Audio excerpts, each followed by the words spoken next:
Hello mga person! So for today's video, for today's ganap, maagang-maaga nga ay may dumating na parcel at napakalaki nga nito. Hindi ko nga mawari o maisip kung ano nga ba itong na-order ko dahil nakalimutan ko nga. Sa dami ko na nga kasing chine-checkout ay nakakalimutan ko kung ano nga ba in-order ko noong nakaraang araw. At oh my god, pagkabukas ko nga ay nagulat ako, ito nga pala yung pinakahihintay kong magagamit ko sa pagdating ni baby. Kaya naman pagkakita ko nito ay sobrang nagalak at napangiti ako at na-excite talaga akong buksan ito.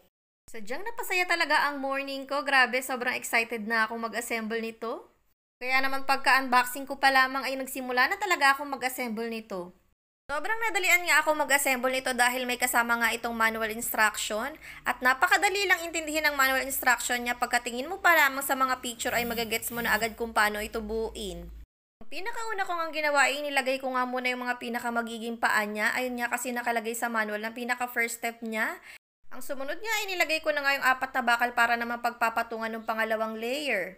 Ganun lang din ang sumunod na ginawa ko para maipatong ko naman itong pangatlong layer na ito.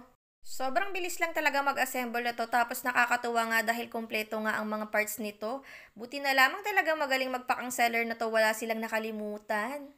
Nung mailagay ko na nga yung pangatlong layer, ang sumunod nga inilagay ko na yung pinaka magiging handle niya sa ibabaw. At ang sumunod nga ilalagay ko na nga yung 4 niyang gulong. Madali nga lang ilagay yung mga gulong niya dahil iikot-ikot ko lamang yan dito sa may butas sa may ilalim.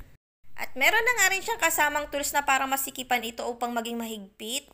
Na kahit magpaikot-ikot itong gulong dito sa ilalim ay hindi basta-basta matatanggal ang gulong nito dahil nga nasisikipan ito.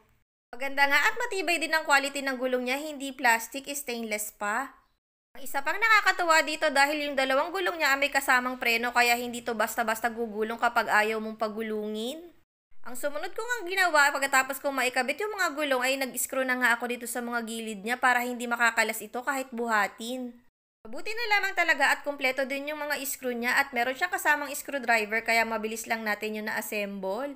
Maya-maya lang ay inakyat ko na nga yan dito sa taas dahil dito nga sa kwarto ako mag-aayos ng mga gamit ni baby.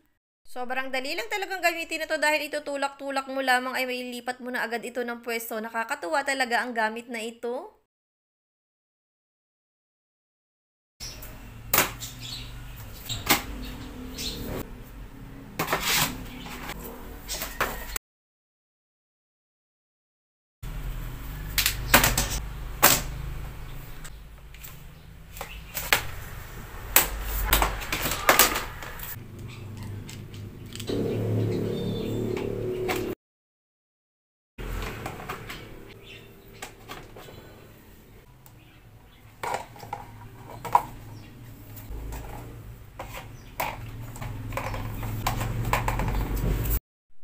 Perfect din talagang pang-organize na mga gamit nyo.